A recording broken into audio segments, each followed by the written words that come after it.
Is Ghana theatre going through an identity crisis? And is the deteriorating state of the national theatre just one aspect of that larger challenge? Hello and welcome to Your Ghana, My Ghana. I'm Ruby Ofori. Today we're talking about theatre in Ghana and the poor state of the National Theatre building. We'll try to find answers to that vexed question and to the all-important question, which is, how can performing arts help Ghana develop? My guests today are each giants in their fields. We have the renowned musician Kojo Enchwi, also known as Mr. Music Man. He's a musician, poet, and one of Ghana and Africa's greats. We also are grateful to have Mr. Fifi Coleman. He's an actor, director, impresario, and founder of Fifi Coleman Productions. In fact, he recently produced Mohammed Ben Abdallah's play titled Slave at the National Theatre. My third guest is the highly talented Dr. Ekua Ekuma, a senior lecturer in the University of Ghana and artistic director of the Abibi Groma, the resident theatre company at the University of Ghana, Legon. We're also honored to have Nana Fredua Ofori-Atta, board chairman of the National Theatre of Ghana. But before we begin our little chat, let's get an outline of the state of Ghana's theatre.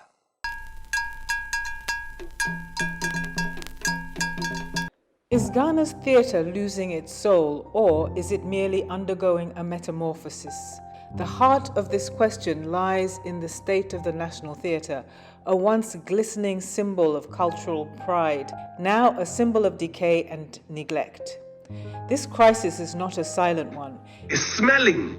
These are the chairs in the lobby. I'm told that when I say the National Theatre is smelling and stinking, the people at the National Theatre, some of them, they don't like it. But how else should I put it? It echoes in the voices of revered figures like Pastor Mensa Otabil and musician Kojo Enchwi, who have openly lamented the theatre's physical deterioration. Even the theatre staff have taken to protests against their own management. The Christmas season, however, painted a different picture. The National Theatre was alive with the energy of compelling productions like Ola Rotimi's The Gods Are Not to Blame and the musical The Second Coming of Kwame Nkrumah. The comedic brilliance of shows like Caught in the Middle lightened the atmosphere, drawing large crowds and filling the theatre with laughter. Yet behind the festive cheer lies a somber reality. A significant portion of Ghanaians cannot afford the theatre ticket fees, and there is growing unease that the predominantly Western conception of theatre may not resonate with local audiences. The government, it seems, is not investing adequately in the arts. This crisis of identity in Ghana's theatre is not a new phenomenon. It traces its roots back to the days of independence, when Pan-African artists like Ifua Sutherland and Ama Ata Edu and Mohammed Ben Abdallah asked, what is the role of theatre arts in our efforts to decolonize our culture, and how can we grow theatre and art as a source of wealth? The National Theatre Management, during the Christmas festivities, celebrated the life and work of Ben Abdallah, the founder of the National Theatre. He dreamed of a theatre that was accessible to all, that resonated with the masses. His work, from establishing the Legon Road Theatre to founding the Abibi Groma Theatre Group, aimed to create an Africa-centered theatre art. Today, companies like Heady Brains Theatre in Takoradi strive to continue this legacy, fusing African and Western art forms. Their philosophy of taking plays to the people echoes the influence of earlier Pan-Africanists.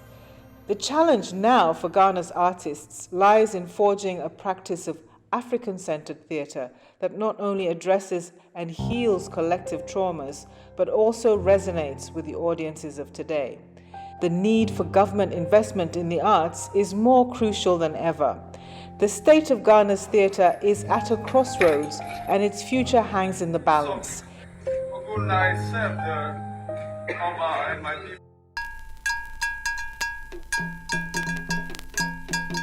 Welcome back. Let's get right into it. So, Kojo Enchwi, how important is theatre to Ghana's national development? And if it is important, why?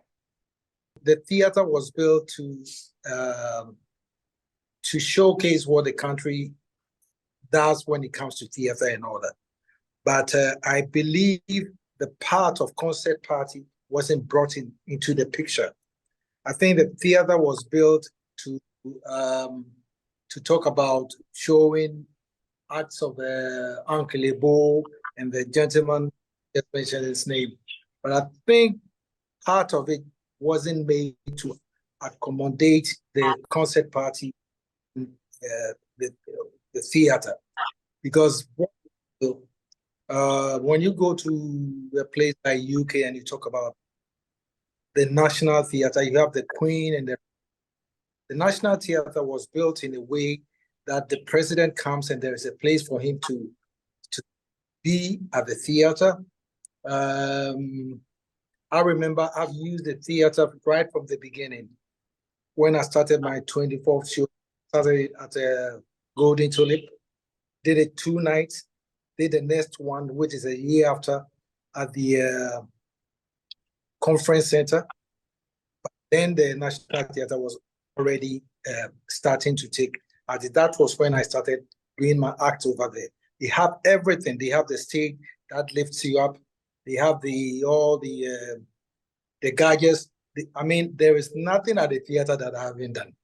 I think they did not take a whole lot into consideration, considering helping us with the National Theatre. If you ask me what is to be done, let me stop you there, though, Kojo. Let me ask you, though. I mean, aside from, I know there are problems with the building, and we'll get to that. But what about theatre and development in Ghana? Does it have a role in terms of the progress that the country can make? Does theatre have a role in opening our minds in any way? Role to play. I mean, the theatre has a lot of role to play. It really does. And have you yourself considered doing any kind of theatre, i.e., for example, musicals or anything like that? I have spoken to Uncle Ibu a few times, and my mind is well open to. I'm working on a book now. Hopefully, the book should be out, and once the book comes out, I'm hoping to collaborate with some of these theater producers of theater to see what I can come up. Fifi Coleman, you have actually had a lot of interaction with the National Theatre, and you are, to put it mildly, a rising star in the theatre industry here in Ghana. What is your take on the role of theatre in Ghana's national development? I think if we were to give it the attention that it needs, it should be one of the first things any country should consider in drawing their plans for the nation and whatever they want to execute. It has always been a thing with theater to be the ones to go out there to disseminate the information, to break it down into the very finest particles for various audiences, or what we say, the communities, wherever they may be, whoever is coming to watch, to understand very well what it is that the government is trying to tell the people. Many a time it is shouted in all these jargons and things that the ordinary Ghanaian or the ordinary person don't understand what the government means by A, B, C, D, and all of that. And the theater worldwide, not just Ghana, worldwide has been a tool that every forward-thinking country, nation who understands these things have used to go out there to tell people what is going on, especially when it comes to national development, when it comes to things that are yet to happen, things that are yet to occur. All these things has always been the jobs, or theater has been used as one of the tools that you use so that there's nothing missing or hidden in the cracks. Everything is spread open as much as you can. We do it in all the languages that is out there. Everybody can use languages.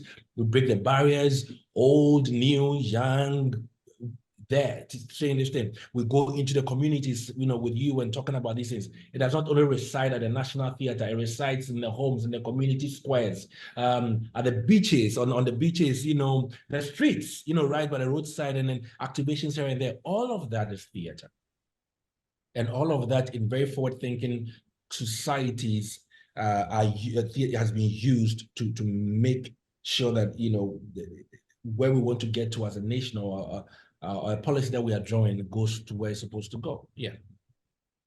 I'll come back to that because I think maybe the Information Services Department of the Ministry of Information had such a role as what you're describing to. They do as a ministry, they do, but then they leave as part of the mandate of that ministry. They will now come over to the practitioners, so that it's an idea of like, okay, we want to let's practical. Very recently, I had a communication with the Right to Information Office, Commission for Right to Information, and they are trying to disseminate like the idea that every Ghanaian can go out there and request for this information. Then they came to theater. They came right to me. It was like, how do you help us tell people that everyone has a right to do this? And so yes, the ministry, they might have the money to do that, but then once the idea of what they want to tell people is out there, they don't do it themselves. They don't have the people for that. They come now to the practitioners to say, we would need you to do that. I mean, that is ideally what's supposed to be, but we are in Ghana, so yes. So basically you're saying that theatre can reach out to the population, to every sector of society, and explain the government of the day's policies in ways that ordinary people can understand. That is one way that theatre can help in national development, yes. And that it should be, well, you didn't, let me take the issue to Ekua. Ekua, what's your understanding of the notion of theatre for... There is a saying, just to buttress what the almighty music man and Fifi Coleman have said.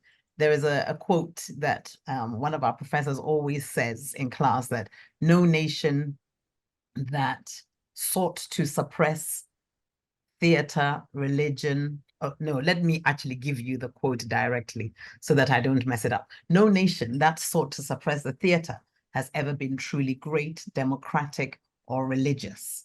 Now, for me, the performing arts, and I'm taking theater in its broader sense, not only drama, but music, dance, all the ways in which we express ourselves using our bodies, using this human being, is a powerful tool to communicate to other human beings.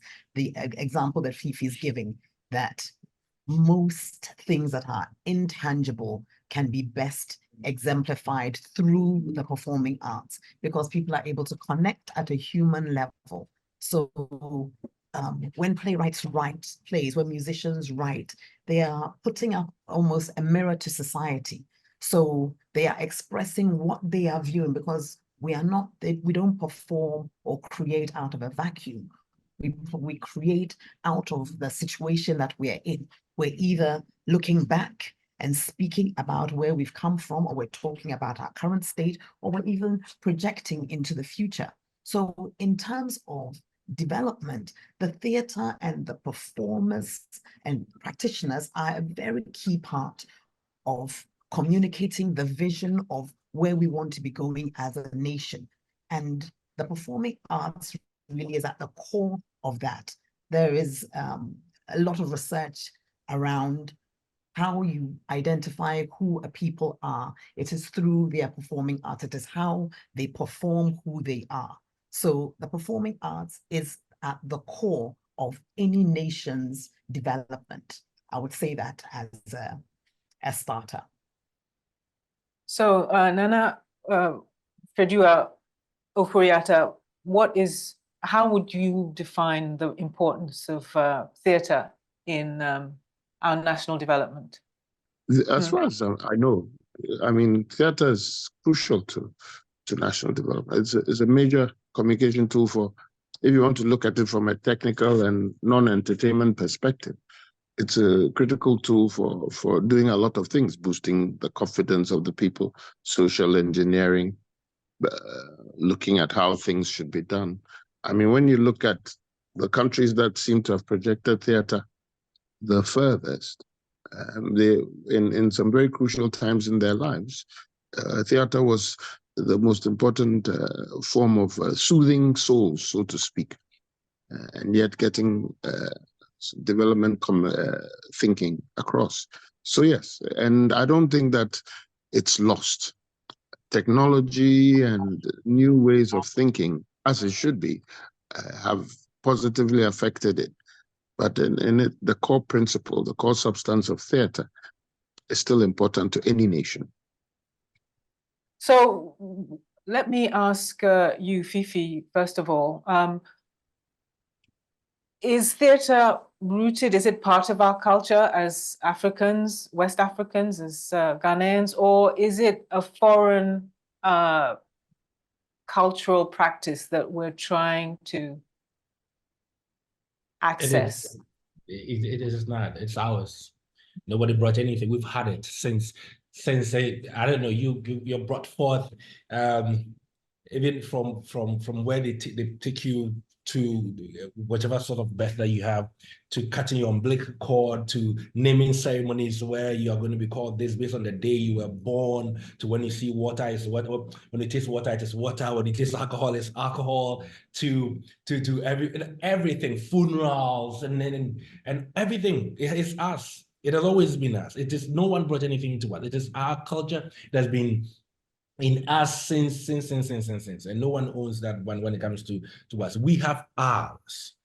We have ours. So let me just say, there's the African theater, there's the Ghanaian theater. That is ours. Our whole everything we do as a people is theater. It is ours, and nobody brought that to us. We own it. It's bona fide. Well, Kojo Entry, what do you think? Is theater a foreign cultural phenomenon, or is it, as Fifi Coleman says, intrinsic to our culture? Like my brother said, it is ours. If you go back to what I mentioned, the concert party, what they used to do was really taking everything in the society that we needed to talk about. Even though when it got to some part, having all these artworks that depicted the Satan and before and the rest, but theater is part of us. If you check what we were using with the concert party, I think it wasn't, we did not consider that as theater. So we did not really embrace it. They were already having places that they could play. I was performing in a dance band. Dance bands, we don't really play at all the places concert bands used to play, but they have places. When we talk about the theater, we are only talking about Accra National Theater. But what about when we go to a place like Florida? But they had places that we could have integrated into this whole thing if we were to embrace them, because they had the places that they could play. So it is part of us, like my brother said. It is really part of us. Ever since from the onset, it was part of us. Dr. Ekura Ekuma, what's your view? I think we perhaps just need to clarify the difference between the theater edifice and then theater as in a performative action that includes an audience, or so you have participants and then you have those who are spectators. And I think we're perhaps into mix. Maybe we need to clarify that. For me, when you talk about theater, I'm seeing it in its fullest sense of a performative action. And definitely as Africans, from what Fifi has said, from the moment you're born, we perform who we are, our naming ceremonies. We invite people to come and witness the naming of this person. When we get married, all of those things are performative. When we meet under the moonlight to tell stories, these are all ways of us performing who we are. Our festivals, our dirges, our play, all of these are theatrical enactments of who we are as Ghanaians or as Africans. Of course, our history has shown that with that encounter, other nations' experiences of theater has also been given to us, given to us through the mission schools, where we were taught about, which is where the concert party came from in the first place. But we have found a way to incorporate it into our own lives. We perhaps didn't call it theater in that way, but we know how to perform who we are, and we know how to interact with audience members. We didn't separate the audiences in the way that Europeans have a stage and then the audience are seated in a neat row. Ours, we encircle, because the whole idea is that everybody is part of the activity. Some people will have a major role to play, and some people have a more passive role to play, but they are also drawn in at any time, and this really reflects our daily lives. So for me, I think it is intrinsic to our Ghanaian culture. Of course, there are many writings that Africans, we didn't have drama or we didn't have theater, only we did not call it these European names. But of course, everywhere you go in the world, people will perform who they are.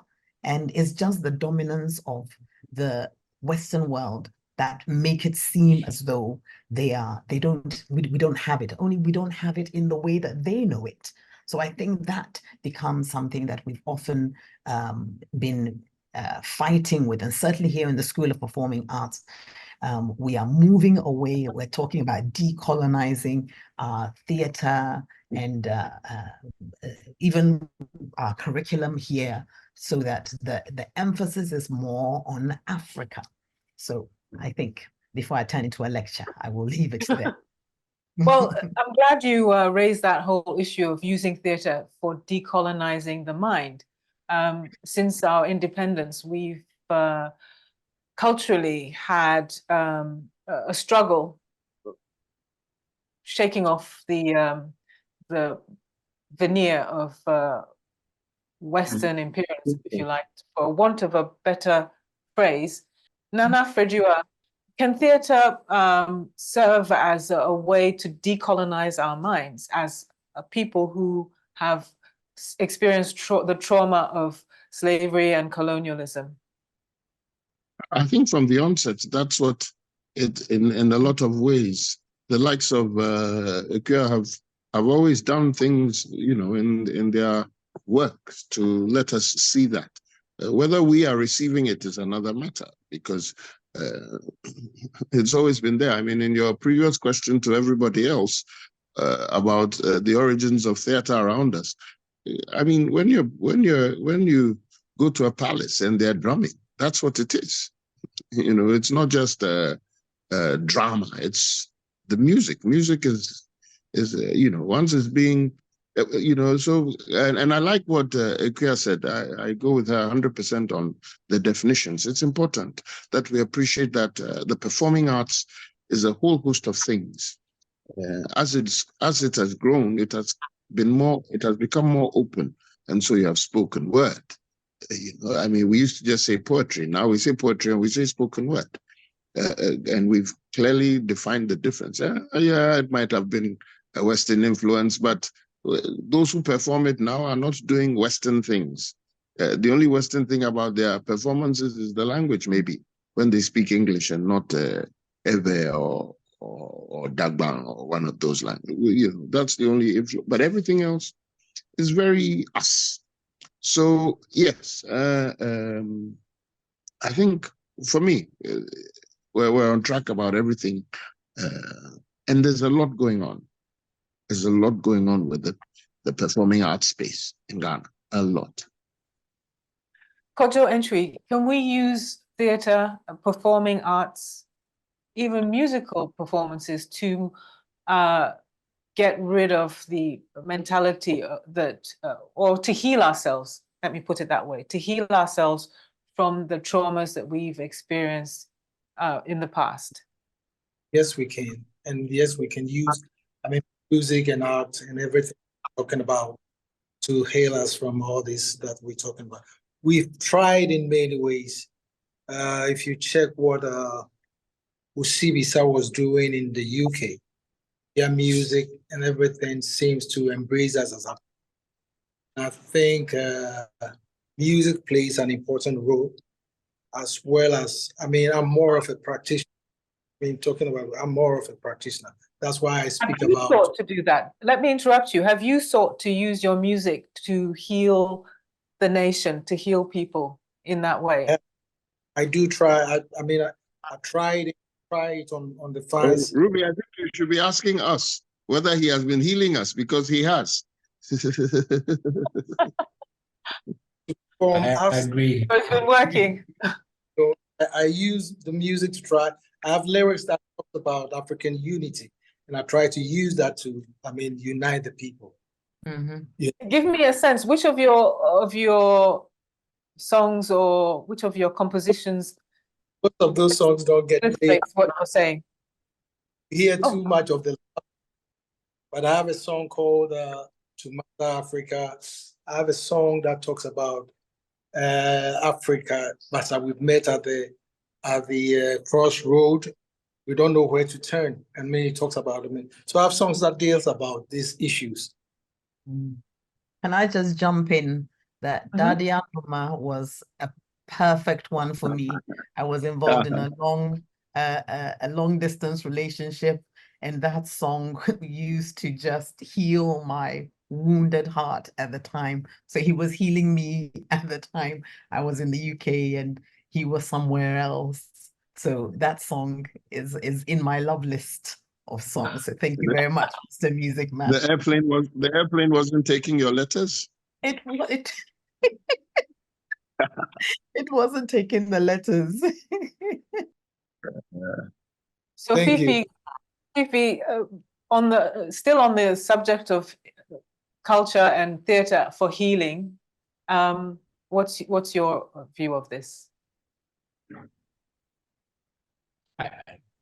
First of all, nothing can do it better than when you're sad, you play music. When you're angry, there's a song out there that is telling you something. There's always this thing about theater, the performance, that there's a performance, there's something, a monologue, something that speaks to a certain feeling that you're going through, a certain state of mind in which you are. There's always something out there for you that comes to you. Everybody say, when I'm angry, I just want to listen to this song. Like when I watch this movie, I understand myself very well. When I do that, when I go to this space, when I go to that space, I become myself. So on its own, it has all those abilities to bring those healing again. But then it also, the thing is, at the same time, there's a reminder. So there's a healing that is maybe towards the end of the process, but then there's a reminder of a situation of what is happening. And then there is a suggestion of how to move forward. And then at the end, if you imbibe that whole message very well, then there is that relief, that you've received from that particular thing. If we take Cohen and Daddy Adama, for instance, they said, this is my whole director thing going on right in my head right now. There was an issue. So the issue was the long distance thing that is happening. And they said, we need to find a solution to it. And he says, if you can do this for me, I think I'll find myself in this space. So all of that thing happening there, right? So there was the issue, which is what theater have sought to do many a time. There is an issue that we want to talk about it. This is how we feel like we can make that issue, whatever it is. And once we're able to use that solution the best way we can, then there is the healing. So yes, I agree. Is there a play that you can think of that illustrates the whole notion of healing, theatre for healing? Put you on the spot here. On the spot here, but let me just talk about Dialogue of a Ghost. Let's speak about this Dialogue of a Ghost. There's a whole misunderstanding I don't know if that's intercontinental marriage, into whatever, like a relationship, our understanding of our culture as Africans and our culture as African Americans living in diaspora. When we are there, we are thinking, oh, when we come home to Africa, we are all the same. Like, I'm black, you're black. It was, my own ancestors that you used to be me. But when you come and you realize what is acceptable where you are and what is accepted here, then there's a conflict between what is expected of you as a Ghanaian and a Ghanaian American. Now, when you come to understand the state of mind of the Ghanaian that has been exported to America and brought back, then you understand, okay, why she's behaving the way she's behaving is because even though she is African, she is Ghanaian, or wherever Africa she's coming from, there's a bit of a change in culture where they are now. Now we need to understand what is happening in that world in which they find themselves to your world and find a connection to say that, okay, fine. This is something. So in this situation, our twins, Atus is debating how in his own head how his wife would not be accepted by his family in Ghana if he goes up to own up to the fact that he said, let's not have children right now.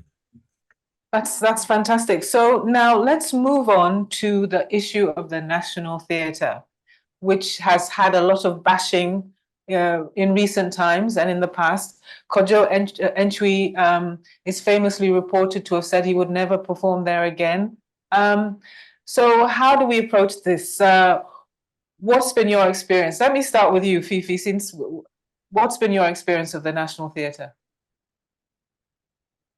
I think I want to start from the point where I think I'm grateful for the National Theatre. There is a National Theatre to start off with. There is a space.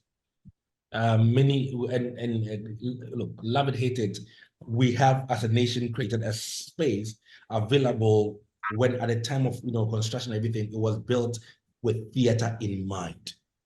That is why when you go to other spaces to want to try to do theater, you realize that acoustics may be wrong, the seating may be off, the gadgets are not there. But when you go to the National Theatre, you can tell that this structure was put up here for us to do theater in this space. So thank you very much for this space. Thank you for making it available for some of us young practitioners to have a place, because whether you are paying or not, it's still a privilege. It's not your right. They have the right to say, no, we won't let you use the space to do whatever you want to do. So thank you for that as well. My experience has been hot, cold, with theater, because I feel like there is a maintenance culture that has been defeated in the space for me. I seem to recall moments where we would just drive by theater just to watch the building, and it was a pleasure to just do that. It was like we're going to just look at the National Theatre, not even go into the National Theatre. So from outside the theater itself, it was a tourist attraction for us. I keep comparing what we have to what others have, and they say, why do you say this? Because if others have been able to maintain a National Theatre for it to become a tourist site, it's almost sort of a museum, sort of, that people pay not to come and see a performance, to come and see the National Theatre. Now, we cannot boast of that now as yet because of the state in which it is, which I have been made to understand is from everything boils down, all comes back to money. And, that put aside, there are things that were not money related that I feel like we should be able to get ahead of as a national theater. That is my only thing. That whatever the case be, we would only have one national theater. And we need to treat it as that, as the nation's theater. We don't give it that, after we don't give it what it needs to be called, the nation's theater. From the broken seats to the dirty carpets, to the curtains, to the leaking roof, to the mice, to the cockroaches, to the mosquitoes, to the smell, to the the lobby being used as concession stands for people, to microwavable kebabs, to AC issues. I like that one, microwavable kebabs. Yes. Because they keep the bigger one outside. So once they bring the sticks in, because they can't bring the whole, barbecue stand into the, so they do that outside and they bring it inside. So when you want it, they put a microwave and then they just give it to you right there. And then from that to AC issues to the clause in the contract that says as is. When you rent the National Theatre, there's a clause in there. It will tell you are taking the theater as is. Now, as is will tell you that it indemnifies them for not having a sound, equipment or booth or something to control, the audio in a space, not having lighting boards and lights, to use for you. It's not working. That means that once you get to the building, you are responsible for these things. Now, the issue is that, I'm grateful to have traveled wide and a lot of times and been to theaters everywhere, almost. And to understand that at least when I rent a theater space, there are two things that comes with it. Like it's not even what it's, you have your stage, you have light, you have sound. At least that. In the past, I used to fight about talkbacks. All these things I don't want to anymore because I was like, the moments where we need to drop a curtain and then we are calling someone on their mobile phone to tell them, okay, raise curtain, right? And I'm saying, what if the person had run out of battery? What if there's no talk time on the phone and we are waiting for the curtain to come down, but we are on the phone talking to them and we had a talk back. Every theater has a talk back. Just everybody has one in their ear going around and it's just there that they're talking about. And I used to fight about that. It says, oh, I've called him. I don't even know where he is. I'm calling him. He's not picking up. I am calling him. He's not picking up. It doesn't sit well with me. Very recently, I want to applaud there is the I call it the attempt, to fix things that could easily be fixed at a theater, i.e. the broken seats and then the carpets, the carpets, some of the carpets have been replaced, yes. And then I also know that some of the seats have been worked on, they are still being worked on, because as Dean and, as people keep using it, things are breaking over and over again. So there's always a constant thing going on there. Changing rooms at the National Theatre. I don't know if you've experienced a changing room before. We have a changing room that stinks. Changing room that is not set up to even, was like, this cannot be a changing room. Because your mirrors, your AC, something that keeps you quiet in that space to wait to go on stage, everything. So now almost everybody prepares just right behind the set, to go on, because the rooms themselves with the windows all off and the curtains and everything there. Bathrooms, I can go on and on and on and on and on. I'm just saying that, yes, indeed, we do have a national theater and we appreciate the fact that we do have it and it gives us the opportunity to do some work there. I do not also say, and in all of this, I want to also state that I don't know who to blame. Like, who do you blame for this? Am I blaming the National Theater? Am I blaming the government who is not doing what they're supposed to do? Let me stop you there. Fifi, let me stop you there, because I can see that there's some trauma going on there as well from your experience of the National Theatre. Let me ask Ekuya, what is your experience of the National Theatre?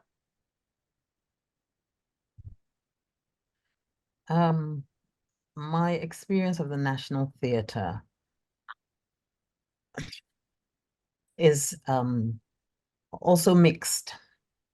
I have performed on the stage. I haven't gone there in the capacity as Fifi has.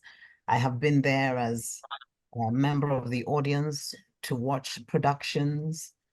It is a space that we take students to for training purposes, to understand the workings of a theatre of that size. We also talk about the National Theatre in terms of the philosophy behind its setting up, which is important. It's an important part of Ghana's culture, cultural history, the development of Ghana's cultural history. I know that members of the school, I think our dean is on the board, and I understand from Fifi was my student back in the day. He is now a big man in the theatre, so I can totally understand what he's experiencing and what he's saying to be true. I remember the days of the National Theatre being sold out because Kojo Ippi would be performing, or there would be beauty pageants, and that was when the National Theatre would be full. And I thought, what is happening to theatre? Why isn't there any theatre? So I was happy. So my revisiting the National Theatre has been a lot through Ebo White's work, which has been for the last over 10 years, which has also rekindled the Ghanaian appetite for theatre, because there was a time where we had dipped. And the idea of a national theatre, meaning that all the cultural centers that were placed within the different regions We're supposed to create work and bring it to the National Theatre. So this is about the philosophy of what the National Theatre stands for.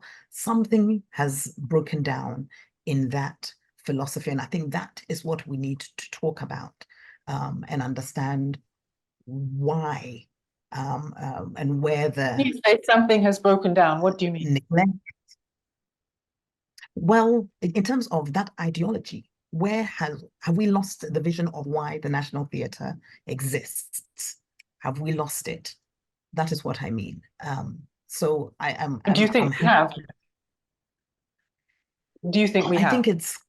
I think it's complicated, and I'm happy that Nana Oforiatta is here to because he's right in the thick of the soup to tell us a bit more about. I'm sure it is not an easy conversation to have, but I'm very happy that he is here to speak about it, because we are on the outside. We come in, we do things, and then we go. He's there. He was there when staff protested, you know, and I know that people are not just sitting and watching the National Theatre fall apart. I pray that that is not the case. So mixed, I guess, presentation of how I see the National Theatre. So as I move to Kojo Entry to ask you, what's been your experience of the National Theatre? So far, we've heard about maybe a philosophical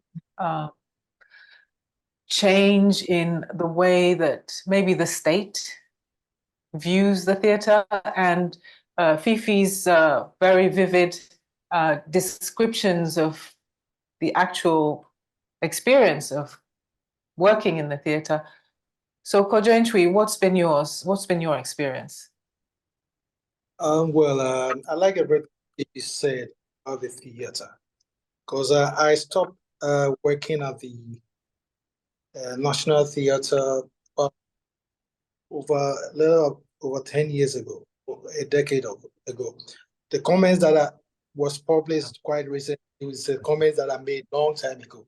They just picked it up and published it, and for it to look like I'm now saying, you know, I felt that thing I was asking for, because when you come to see my show, the 24th show, it's not just music.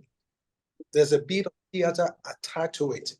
I bring dancers, I bring Maywe, I bring top artists from all over Africa to come be part of the thing. But then the act that I do, the introduction that I come with, and there are things that I do that at least you go from there and then you remember the show I did, you know. I felt that it got to a time, the brochures that we give out to the audience are the ones they are finding themselves with, and a whole lot of things. I believe the Chinese people who built it for us, I think maybe they did not include people who could help us renovate the place. So when it comes to fixing of funds and all that, we need to bring them all the way from China, you know. And a whole lot wasn't. I mean, we had a whole lot that were not working for us. At the moment, when the theater was built, if you check our population, we were talking about just about 11 million people. Now we are talking about 30-something million people. So I think we should be looking at building. It's great to have a theater. We can use it for other things, or we can use it for the theater. Yes, we can use it at the theater. If you're expecting 1,500 people or something around that day. But if you are talking about over 30 million people, then you expect to have more people coming in. And so we should have another theater somewhere else. We are all facing the same problem, because the things that Fifi spoke about, faced that years back. I feel I wasn't being compensated for the type of money I was giving to them. And so I felt like, no, I've moved the show to the open space at Accra Mall. moved it to Osu Street to give the fans a free show, moved it to Kempinski, to Labadi Beach Hotel. I went to the Icon, the UPSC Hall, you know, and it is great to have, all those places. But the things I was getting at the theater, I'm not getting all that in those places. That if I try to do the show, that it means I have to bring everything. How to lift myself to the stage, how I will come from come down to the stage from the sides or up and all that. You see, and it's good. We have the space. If you said we have the space that we can say, okay, yes, we have that for it, but I think we should be thinking of building a new one. Okay, so now let's turn to Nana Fredua Foriata, who's the chairman of the board of the National Theatre. Nana, you've heard all the experiences from our panelists. What would you say? I've heard you in other interviews saying that this is a problem that has gestated for decades. It didn't start now. What's your opinion? Well, like I was trying to state earlier, if you don't take things, depending on how you plant something, is the results show the direction you want to take it. So if we don't look at the positives, the negatives will have negative answers. So you're hearing a lot of stuff, but nobody's offering solutions. There's nothing Fifi said that's wrong. The one where he almost went wrong, he corrected at the end, which is the carpet, because it's been changed. And guess how it got changed? It got changed when the workers' so-called uprising took place. And somebody who was bidding to lay the carpets as a contract changed his mind because he figured that the attack on the executive director by the staff was misplaced, was untrue, because they had claimed that she was mismanaging and misappropriating funds. So the person now decided, instead of coming to charge, he laid the carpet for free. And he insists we don't mention his name.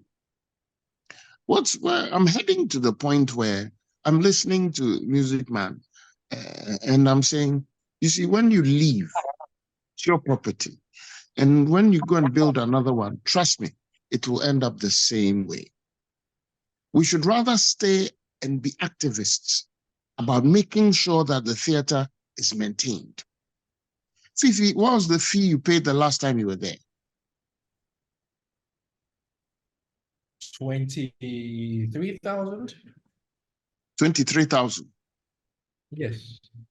23,000 divided by 13 CDs at the time will give you less than $2,000. Yeah. I'm saying you in those countries you refer to, you don't pay $2,000 if you were going to rent that space. And that's what the National Theatre suffers. The National Theatre suffers from the public response and from the the government response. The Music Man says that his comment was made over 10 years ago. Why would it come up now as if he was making it now? The mischief of whatever is going on. This, Akuba referred to the so-called demonstration by the staff. On the day they were demonstrating, we had a board meeting. And the issues that they were coming to now raise with us and make it seem like we knew nothing about were the issues we were finalizing to take to our minister. People are busy trying to do the negative instead of helping us solve the problem. I'm saying that everybody on this platform speaking today should join us, because the National Theatre is an institution. Every comment that's been made about its value can only happen if we join forces. I remember a few years ago, we launched our strategic plan. I thought I had a copy of my desk here. I was going to raise it for you to look at. And we held a press conference, an open air press conference, inviting people to come and help us make it happen. There are about 8 pillars on what we were going to rely on to do these things, including technological development and all of those things. And to this day, we haven't been able to forcefully implement one. Simple thing, resourcing. Simple. So, and then there's a very terrible attitude of work ethics. Very. I mean, why should Fifi be complaining about a smelly carpet and washroom and changing smell? Smell is not infrastructural. Unless, excuse me to say, as Ghanaians, excuse me to, unless the toilets were seeping into the room. It's a matter of cleaning. Fifi, Meboa. It's a matter of getting work done. So you leave staff to go and work. You keep stopping me. You leave staff to go and work, and then they don't do it. So Fifi comes, he has paid. He deserves the service. And then, but I wanted to, sorry to interrupt you. I wanted to get the sense of the struggles that you as a management are facing. Help us to understand that a bit better. Because from the outside, it looks, even what you're complaining about, the toilet smelling, the smelly toilet, it sounds like it's a poor management issue, not a poor worker issue. But to what extent, let me finish my question though, to what extent is the budget that you get from the government a key problem in terms of your managing the facility? How much is it? It will be a problem. It depends on the year and all, but it will be a problem. It will be the funding is a problem because we depend only on government, and I don't believe any. 2024. How much was it for 2024? I think we got about. I think it was about 6 million. 6 million CDs. 6 million CDs. Yeah, and it's not going to take million. I need to get the exact figure right. A few years ago, I asked the executive director, how much does it cost to do a production, minimum cost? And this was about 5 years ago. So she said 250,000. Imagine how many productions you can do with 6 million. And that's just productions. You haven't done anything else. So as far as resourcing, but you see, I've looked at, if you notice, I said everybody on this platform, because I've looked at what the performing arts goes through in a few other countries. I was in South Africa recently and I went to the Johannesburg Theatre to ask them. They are all complaining. I was with the Deputy British High Commissioner recently. He admitted that their cultural institutions like British Council don't get enough support. So if that is the case, how is it that in some countries, in spite of those dealings or sufferings, quote unquote, they are able to thrive? It's because private sector and individuals help them. That's what we needed. That's what I was saying. If Music Man, for example, rose and said, look, all you musicians who know you can take advantage of the National Theatre, let's get together and find out what's going on here and let's come and support, because this is ours. We do this one in addition to putting up others. And I agree with you. We should have theatres, massive theatres all over the country. We should. Me, personally, if I'd had my way, would have opened shop in every district in this country and created opportunity because it's there. So this one right now, we're talking about the infrastructure. But when you talk about national theatre, it's not just the infrastructure. We're supposed to promote and develop the performing arts in Ghana. So if, for example, there was a Ministry for Performing Arts, that's what the National Theatre is. You know, so it's a whole host of things. Focusing on the management again, what would be the ideal budget for the National Theatre? Hey, you asked the wrong person because my budget is big. I'm looking, we shouldn't be getting less than 50 million CDs a year, if you ask me. And even that, look, the way, that's why I say you need to go to the law and appreciate where the likes of Ben Abdallah and Efwa Sutherland were coming from. They want proteges of Kojo Antwi to be able to access facilities across the country to be able to do what he does.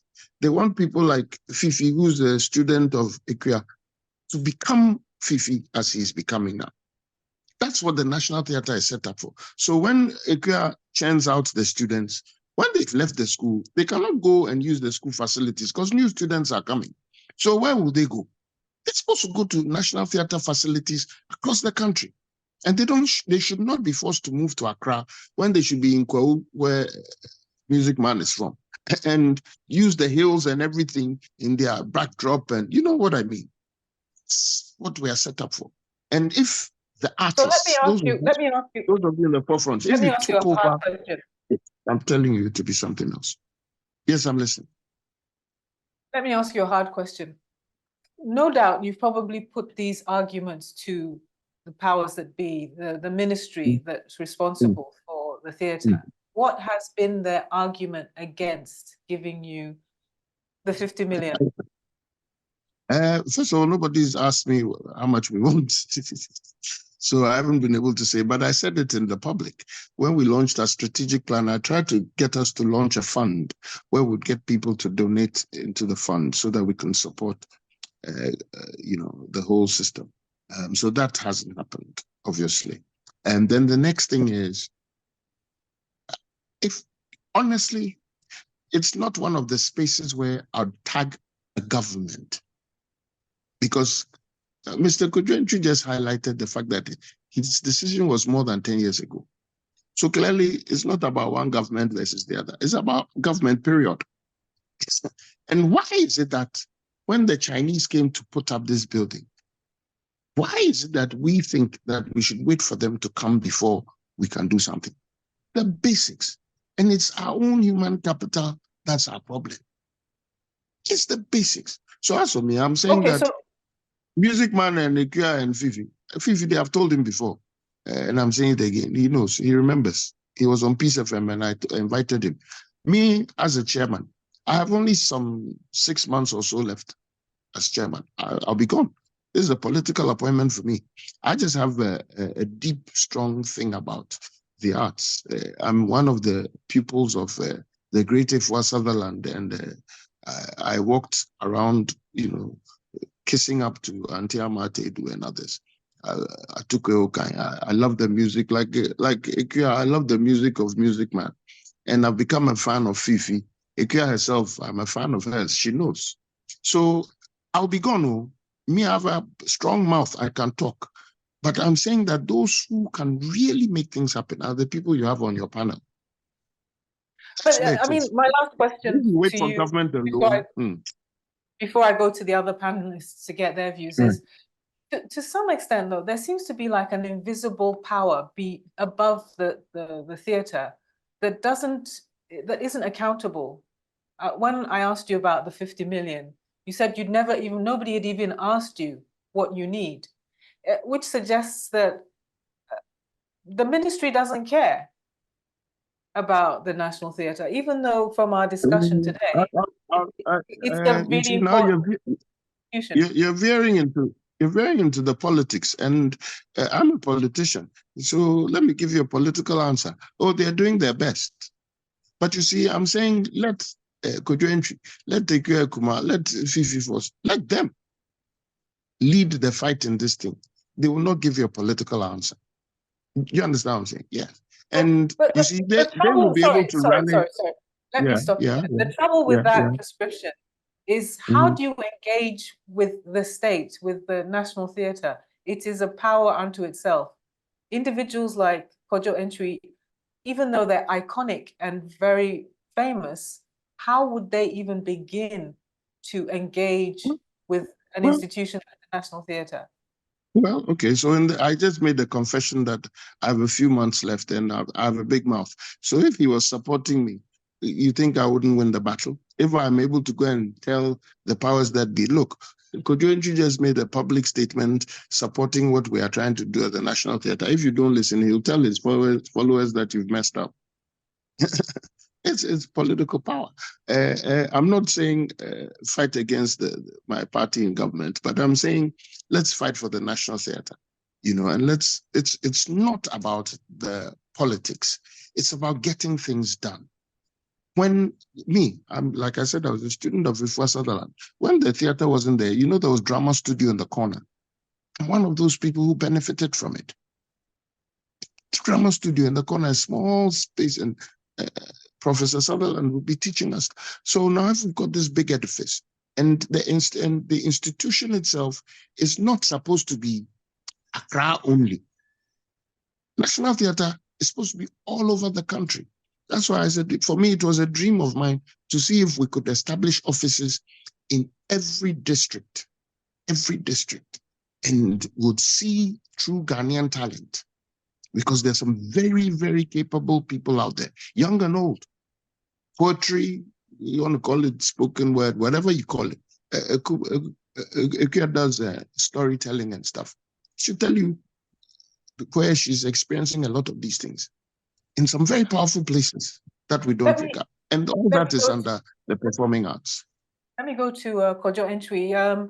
Kojo, there's an implicit invitation to you to possibly do more. What's your response?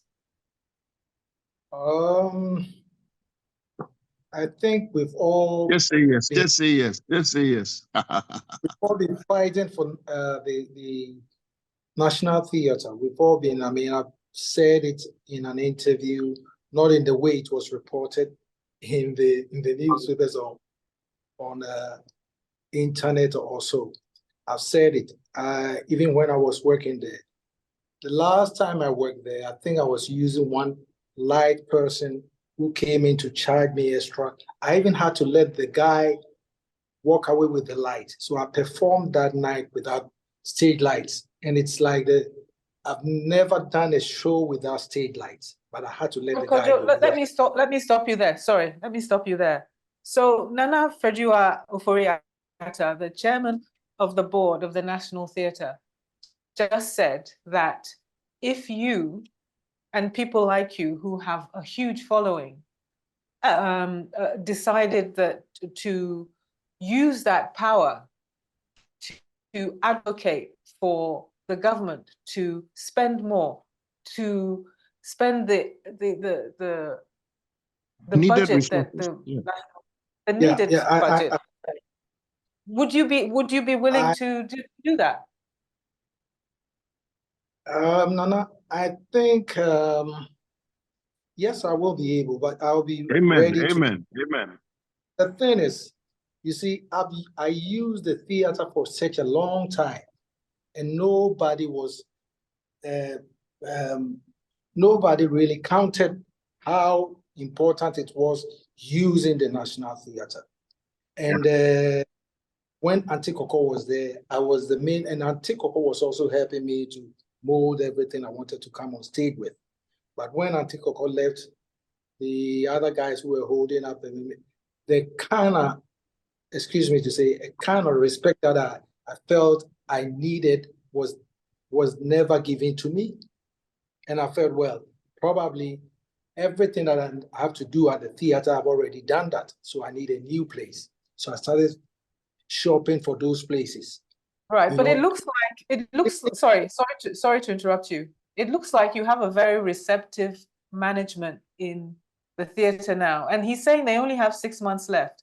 If you talk to him, maybe you guys could come up with something. But let me move on to sorry, you wanted to say something. Go on. I wanted to say, Nana, you should have at least given me a call, or someone called. I'm coming to give you the call right away. I'm coming to give you the call right away. Don't worry about it. I'm coming to give you. With the time we have left, a lot of things can happen. So I'm a very proactive person. I don't worry. Those things that have happened in the past are lessons for all of us. You're in the forefront. I'm just there. I'm a political appointee. Luckily, I happen to have a lot of interest in the sector. So it's not just another thing. It's a serious matter for me. So, Chief, I'm coming to you right away. Don't worry about that. Mate.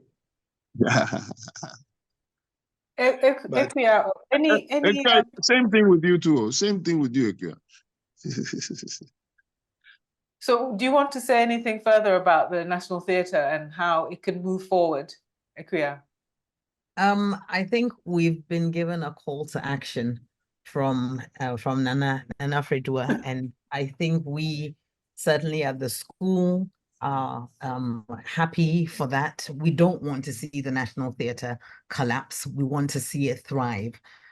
So for us as an institution that trains artists, it's an important edifice and a philosophy as well for us. So we are behind you, and we are open to have conversations. Other private work that we do, we are happy to have those kinds of conversations. And you know, and the National Theatre, as the music man spoke about, that you know, the main theatre. I mean, there are other spaces even within the space. The dance studio, the folks place, which there's some interesting work going on in both those spaces. Even the parking space.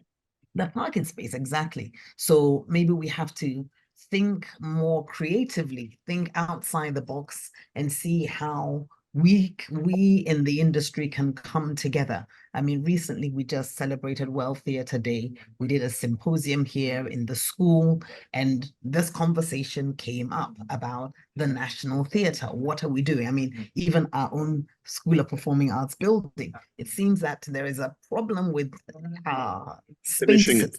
Yes, finishing it, you know, but I think if we all come together and are looking towards how we can sustain these spaces for the training of our students, for the development of our nation, which is where this conversation started. I don't think that we will find that the theatre is has a, what did you call it, a mixed identity, or has it lost its identity? I don't think that the theatre in Ghana has lost its identity.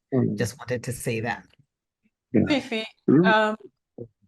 how do you think the National Theatre can move forward? Nana, before I accept this call, I want you to make us a promise. You have 6 months to go. At least let National Theatre own the ACs in the building. We're working on those things, though. But we don't have the money, Fifi. If you can help us raise the money, that is it. It's that we don't have the money thing. You understand what I'm saying? We as practitioners who come to the space to work, right? We are saying that now. If you are saying I don't pay enough to use the space, that's why we don't have the money. If theater had, because I'm paying, let me tell you, I am paying over 12,000 Ghana cedis to the guy or to whoever owns the AC in the building. In my last show at the theater, I almost called Auntie Me to ask her, why am I paying the AC guy more than I paid for the National Theatre? It's just ridiculous. It doesn't make any sense. At all. So all I'm saying is that there's some things I know. This private sector involvement in the theater issue, I've been advocating this, and I don't know, you and I have never had this conversation, but I've had it with several people. Let's open it up. I'm telling you, somebody is out there who's willing to paint the National Theatre. It's good. Very good. Well, Fifi, first of all, the way to succeed is not to give me a condition about air conditioners, because what you're telling me is that in the 6 months, if I'm not able to raise it, you won't come and support us to fight to make it work. I also have a plea to you. I'm also pleading to you. That's not the direction we should take. And it's not a condition precedent. It's not a condition precedent. What it is that I also say that because, you say you only have 6 months to leave us, and we first of all, you have 6 months to leave us. I'm only look. I'm praying with you that the legacy that you left us with when in this last 6 months is that I made sure that the ACs in the National Theatre were working under my chairmanship. That's not something I want to brag about. I want to brag about. No, I'm serious. I want to brag. For me, in the scheme of things, that's not a mega achievement. It is expected of us. So it's not a mega. When you have achieved something, is when you're able to rally the likes of Ekwe Kuma and Music Man and Fifi Force to come and be part of the National Theatre forever. That's when you've done something, because now when folks like you join the National Theatre, we've been trying to see how we can formulate a platform that allows us to have friends of the National Theatre and somehow find a way to incorporate into our laws that autonomous body should have a certain say. That one immediately takes away political infiltration and all of that stuff. So the picture is bigger than air conditioners. I agree with you. We need air conditioners. We need to stop the rats running around and the cockroaches. Those ones, they are there. But in the scheme of things, you and I will finish it today. The big thing is, let us not manage it like it's a today project. Let's manage it like it's a forever project. And out of that, you will get everything. That's what I'm calling you guys to come and do. By the way, Ruby, let me take advantage of this. One of the things that I've decided to do and we're acting on now, it hasn't been public. So your platform is the first public space that I'm making this comment. Hopefully in July, we'll hold the first ever annual conference of the performing arts.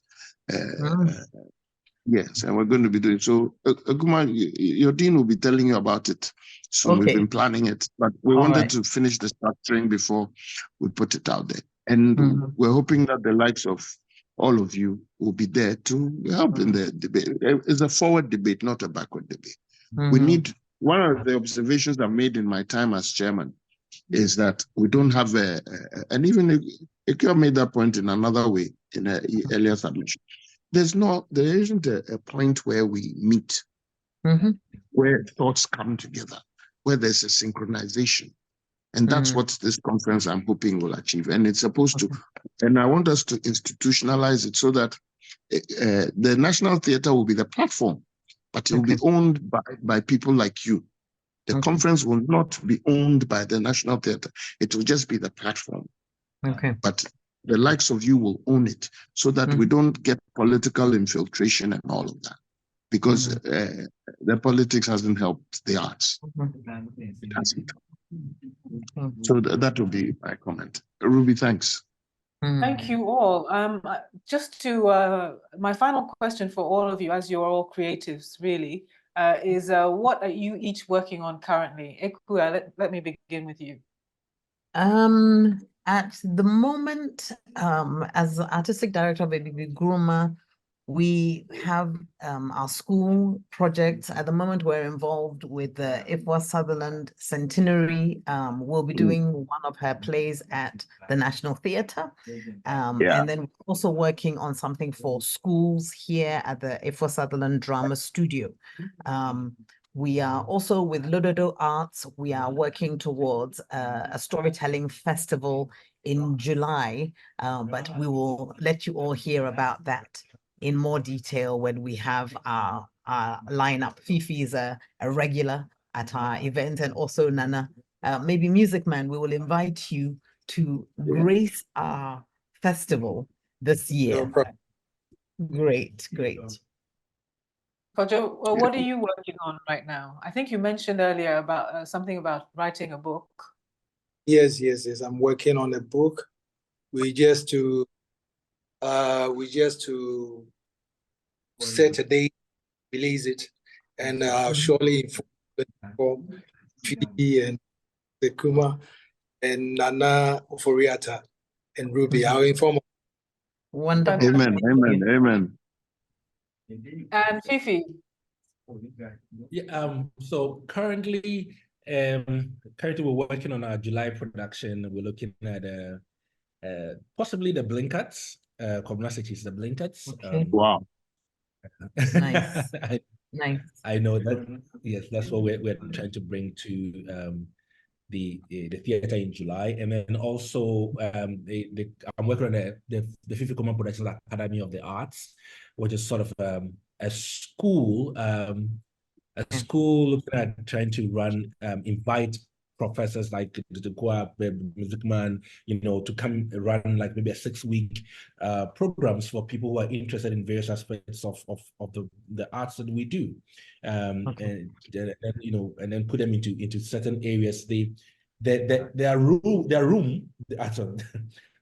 for the talents that are out there, but they do not know how to source it. They don't know where they are. They don't know what they're doing with the talent. So we are trying to figure out a way to come through the school, and my team are going out to. There's so many places, the radio station, the TV stations that are opening up all of those little spaces, and then and then make work. Let them have something to do in the area. Which one of the most disturbing thing for me has always been the pride we take as performing artists when we say, "I work at a bank," or "I am I managed to get a job at an airport." So disappointing. I hold, yes, and I don't blame them. What are they going to No. hold to? They have to feed Yeah, the yeah, family. yeah. So I'm at the point where I'm figuring a way to create the avenue where if I went to a school of performing arts and I graduated from the school of performing arts, I'm working in the arts. It's just that. Yes. So thank you. Nana, we've already heard that you reveal that there's going to be a symposium of theatre practitioners later this year. Not a symposium, a conference. It's a 2-day conference, and we're also going to launch our first of national awards ceremony as well. So total of 3 days, July 23rd, 24th, and 25th. Okay. Fantastic. Beyond that, I've just gotten a new assignment, Ruby, thanks to you. I'm going to be visiting Mr. Music Man. And the Music Man pacho me fufu na midi, so I'll be there. You. Okay. Very well. On that note, I want to thank you all. Thank you. Thank you all for joining me. It was a pleasure. And we've come to the end of today's conversation. I want to thank my guests, Kojo Entwi, renowned musician and poet, impresario Fifi Coleman, one of our foremost theatre producers, and Dr. Ekuya Ikuma, the executive director of Abibi Groma, the resident theatre company of the University of Ghana, Legon, and of course, Nana Fredua Oforiata, the chairman of the National Theatre Board. All of you, thank you very much for joining me today. Thank you for having us. Thank you. Thank you very much. Thank you. Thank you very much. And now let's enjoy a performance by Oswald, the poet and art activist. Peta peta, seniwa dedende, seniwa. Seniwa dedende, seniwa dedende, seniwa dedende, seniwa. And when the sun at last had fallen after several spans, and the moon had woken up from sleep and sat beautifully in the clouds of the skies, and the sparkling sparkles of the stars from afar beamed to the clouds their light amidst the glory of the moon of the night.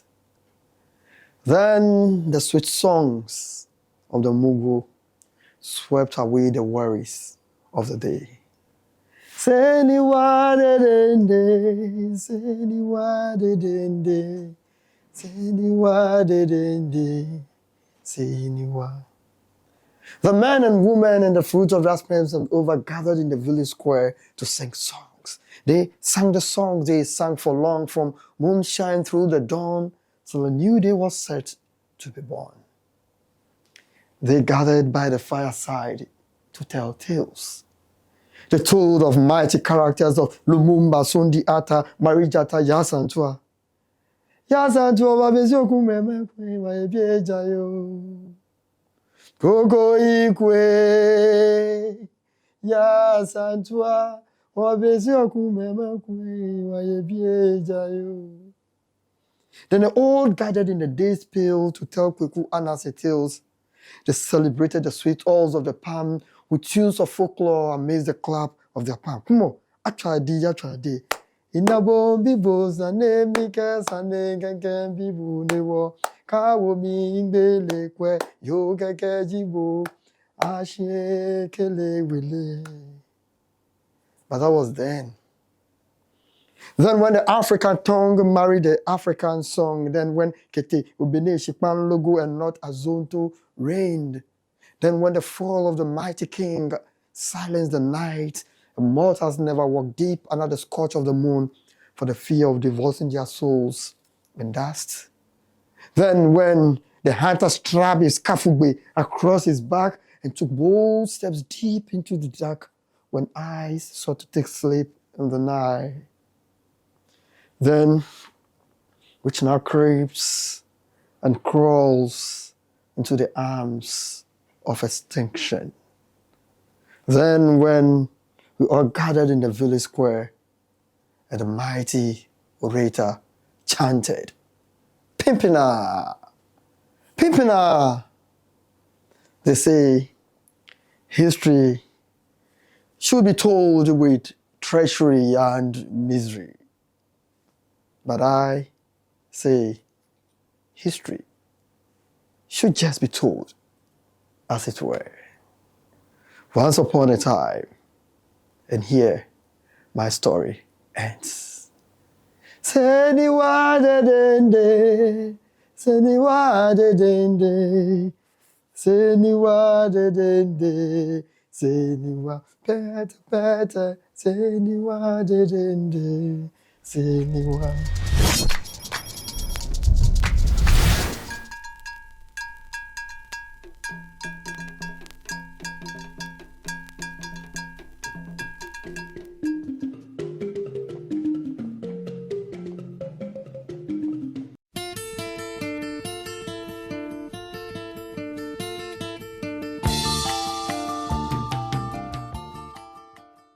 For more news, please visit our website graphic.com.gh or follow us on Facebook at Daily Graphic and on YouTube and Twitter at GraphicGH. Subscribe now.